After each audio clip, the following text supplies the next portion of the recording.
You know what's absolutely insane? There are cities in America where you can buy a 3,000 square foot Victorian mansion with original hardwood floors, stained glass windows, and a wraparound porch for less than a used Toyota Camry. I'm not talking about rural farmhouses in the middle of nowhere. I'm talking about actual cities, with universities, with infrastructure, with houses that would cost $2 million in any functioning economy. The catch? These are Rust Belt cities where the steel mills closed 40 years ago and took the entire economy with them, where the population dropped by half, where crime is high and jobs are scarce, where you can buy a mansion for $80,000 because nobody else wants it. This is the Rust Belt real estate arbitrage. Historic homes built for industrialists and factory managers, now selling for less than a down payment on a condo in California. Beautiful architecture. Terrible everything else. So today we're going through 10 Rust Belt cities where you can buy an actual mansion for the price of a decent used car. Because someone needs to explain why these deals exist and whether they're opportunities or traps. Let's get into it. Here's why these mansions are so cheap and why this matters. Between roughly 1880 and 1950, the American Rust Belt was the richest industrial region on Earth. Steel auto manufacturing. Heavy industry. These cities were booming. Wealthy industrialists and middle managers built massive Victorian and craftsman homes. Real architecture. Quality materials. Built to last centuries. Then globalization happened. Manufacturing moved overseas. The mills closed. The factories shut down. And the entire economic foundation of these cities disappeared. The people who could leave did. Population in these cities dropped 30, 40, 50% or more from peak. The tax base collapsed. Services declined. Crime increased. And all those beautiful historic homes became liabilities instead of assets. Today you have this weird situation where architectural masterpieces sit empty or sell for nothing because the cities there are economically dead.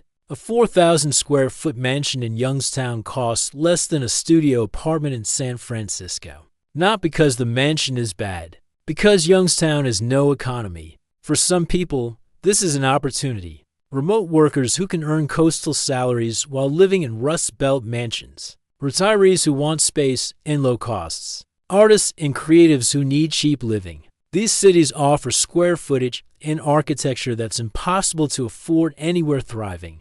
For others, these are poverty traps. Beautiful houses in dangerous neighborhoods with no jobs. You might own a mansion, but you're surrounded by urban decay. Your neighbors are struggling. The schools are failing. The city is in managed decline. The cities on this list have the best combination of cheap mansions and livable conditions. These aren't the absolute worst Rust Belt cities.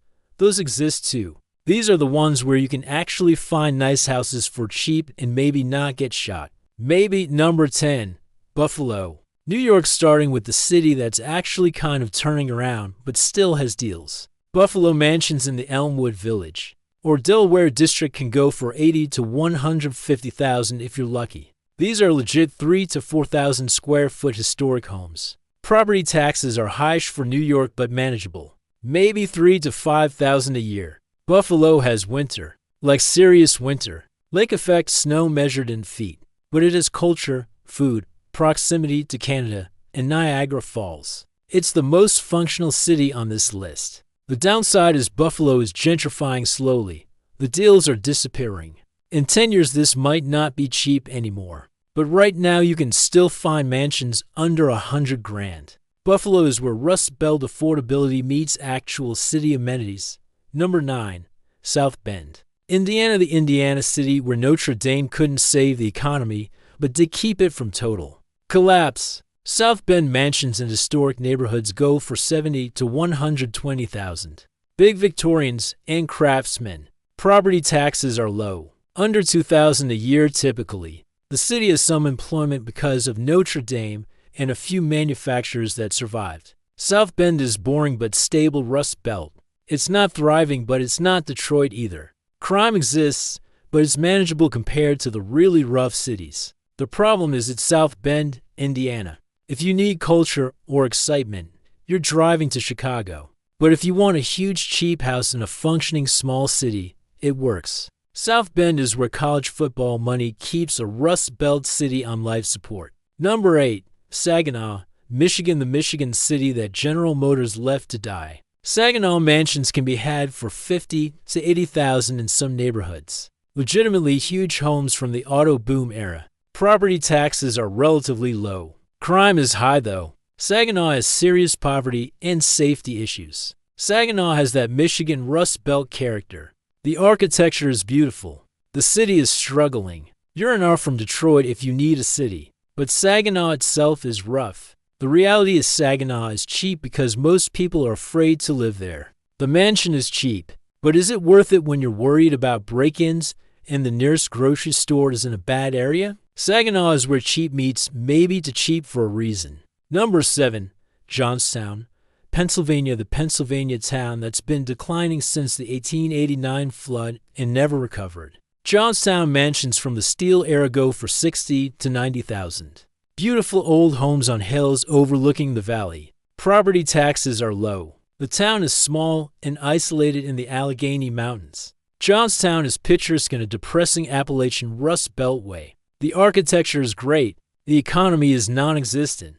Population has been declining for over a century. The upside is if you want isolation and natural beauty with Rust Belt prices, Johnstown delivers. The downside is you're in rural Pennsylvania with no jobs and limited services. Johnstown is where American industrial history became American industrial tragedy. Number 6. Erie, Pennsylvania, the Great Lakes city that's like Buffalo's less successful cousin. Erie mansions near the lake or in Millionaire's Row can go for $70,000 to $110,000. Legit mansions. Property taxes are moderate.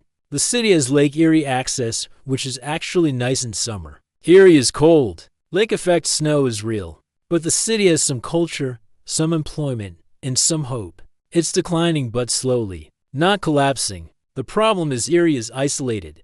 It's not close to anything major. You're stuck in Erie, which is fine if you like Erie. Not great if you need options. Erie is where Great Lakes beauty meets Rust Belt economic reality. Number 5. Canton, Ohio, the Ohio city where the Pro Football Hall of Fame is literally the main attraction. Canton mansions in Ridgewood or other historic districts go for $60,000 to $90,000. These are massive homes from the steel and manufacturing era.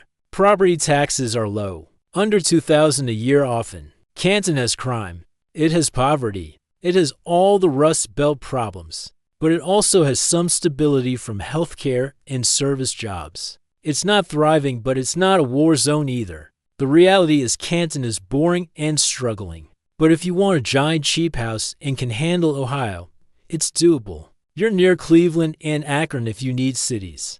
Canton is where football history can't resurrect economic prosperity. Number 4. Youngstown, Ohio, the Ohio city that's basically the poster child for Rust Belt decline. Youngstown mansions can go for $50,000 to $70,000. Sometimes less. We're talking about homes that would be historic landmarks in any functional city. Property taxes are very low because the city is broke. Youngstown is rough. High crime. Massive population loss. The steel industry died and nothing replaced it. Large parts of the city are abandoned or declining. But if you want maximum square footage for minimum money and can handle living in a declining Rust Belt city, Youngstown delivers. The architecture is genuinely beautiful. The context is genuinely depressing. Youngstown is where industrial collapse created mansion bargains and urban tragedy. Number 3. Flint, Michigan. Yes, that Flint. Water crisis Flint. Flint mansions in the historic districts can go for $40,000 to $70,000. Massive homes from when GM employed tens of thousands locally. Property taxes are low because the city is bankrupt. Flint has the water crisis legacy. It has crime. It has poverty. It is basically every Rust Belt problem amplified. But it also has people trying to revive it and some beautiful architecture. The reality is most people won't move to Flint. The reputation is too damaged. But for those who do, the housing is absurdly cheap and large. You're just living in Flint. Flint is where a public health disaster meets real estate opportunity for the brave or foolish. Number 2. Gary, Indiana, the Indiana city that's basically a meme for urban decay. Gary mansions in the remaining livable areas can go for $30,000 to $60,000. We're talking about proper mansions. But Gary is Gary. Crime is very high. The city lost 2/3 of its population. It's genuinely rough. Gary is next to Chicago. You can see the skyline. But Gary itself is struggling catastrophically. The steel mills are mostly gone. What remains is poverty and crime. The upside is if you can handle Gary, you get a mansion for the price of a used Civic. The downside is you're living in Gary, which requires a very specific risk tolerance. Gary is where Chicago proximity can't save you from economic collapse. Number 1. Detroit, Michigan at number 1.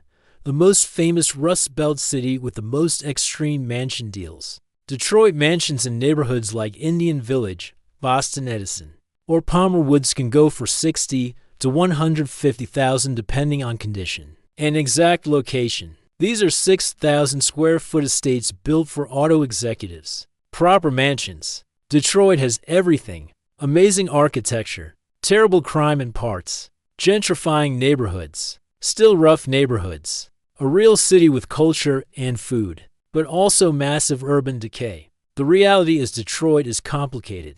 It's not uniformly bad. Some neighborhoods are genuinely nice. Others are dangerous. You need to know where you're buying. But the mansion deals exist if you're willing to do the research. Detroit property taxes can be high, sometimes for $8,000 a year on a big house. The city needs money and property owners pay, so factor that in. Detroit is also cold. Michigan winter is real. And you're in Detroit, which is polarizing. Some people love it, others won't consider it. But if you want the ultimate Rust Belt mansion experience, Detroit delivers. Nowhere else can you get automotive golden age architecture at these prices. You're buying history, cheap history, in a complicated city. Detroit is where the American auto industry's rise and fall is written in real estate prices. So what does all this actually mean? First, these deals are real. You can genuinely buy massive historic homes in these cities for prices that seem impossible compared to coastal markets.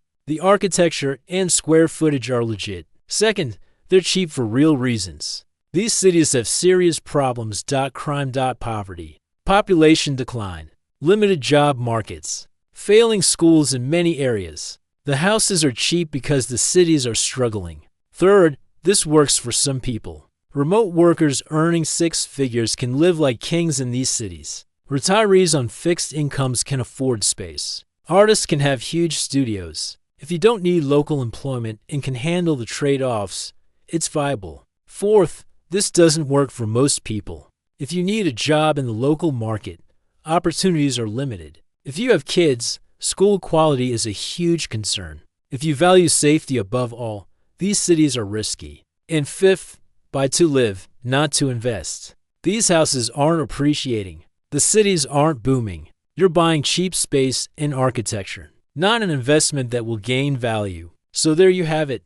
10 Rust Belt cities where you can buy a mansion for $80,000 or less. This isn't about hating these cities or the people who live there. These are real American cities with real history and real people trying to make it work. But they're also cities that have been economically devastated by deindustrialization. The mansion deals exist because of tragedy, because the economic base that created these homes disappeared, because population collapsed, because nobody wants to live there anymore except the people who are trapped or who actively choose it. For some people, these are incredible opportunities. Live in a 4,000 square foot mansion for less than a year's rent in San Francisco. Have space, own history, save money. For others, these are beautiful houses in dying cities. All the square footage in the world doesn't matter if you're unsafe or isolated or depressed by the surroundings. The Rust Belt isn't coming back the way it was. Manufacturing isn't returning.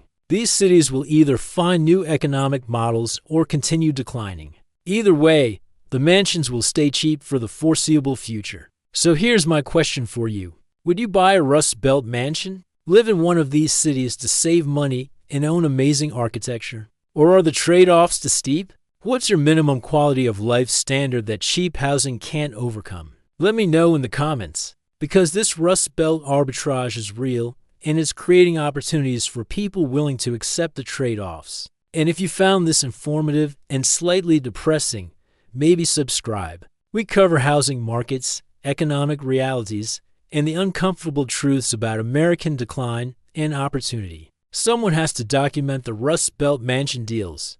Might as well be me.